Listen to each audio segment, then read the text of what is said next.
Ayan guys, ito ay medyo agad ang ating muka. Ayan yung nakasi Ramadan kasi katapos na. So for today's guys, video is gagawa tayo ng video reaction. Ayan, happy Sunday everyone. Ayan, tungkol ito sa Biblia. Dahil Sunday naman ngayon, so ang reaction na to ay tungkol sa batang. Ang galing-galing niya, ang bilis niyang mag-memorize ng Bible verse. Ayan, kabisado niya ang ilang verse ng Bible at hindi lang maiksi na verse ang sa salita niya. Mahabang verse pa yung niya na memorize. So, yan, I would like to share this video. Ayan, in behalf of credit to the owner of this video is Sir Jonel Maranan. So, ayan guys, before anything else, bago natin panoorin na video, kung bago ka dito sa aking channel, huwag nang magkatubiling mag-like, share, at comment below, at mag-subscribe ka na. I-click mo yung bell button para updated ka sa aking mga video. So, ayan, let's go mga ka-cute Hero Vlogs. Shout out everyone. So, this is it. Let's watch this.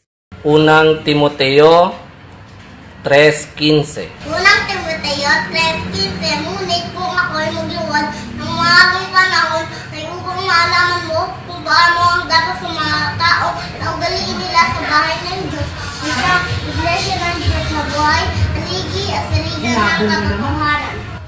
Galatia 6:10. Galatia 6:10, samantalang tayo ay may pagkakataon ay magsigawa tayo ng mabuti sa lahat at lalong-lalo na sa mga kasambahay sa pananampalataya.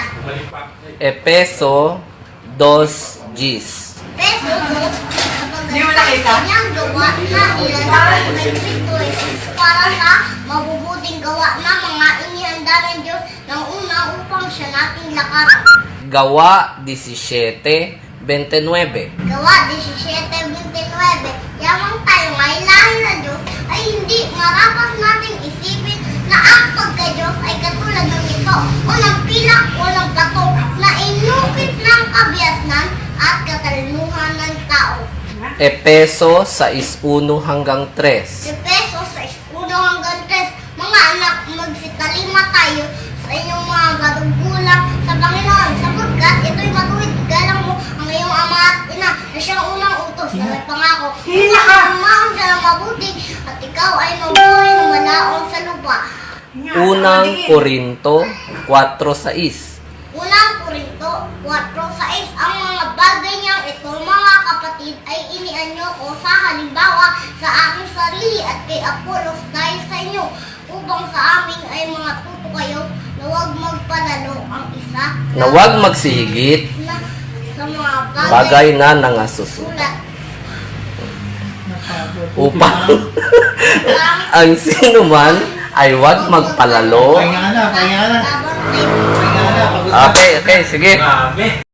So, ayan, natapos na nating panoorin ang ating reaction video. Sana'y nakapulot tayo ng kunting at nakadinig ng mga word of wisdom mula sa napakagaling at napakatalinong bata.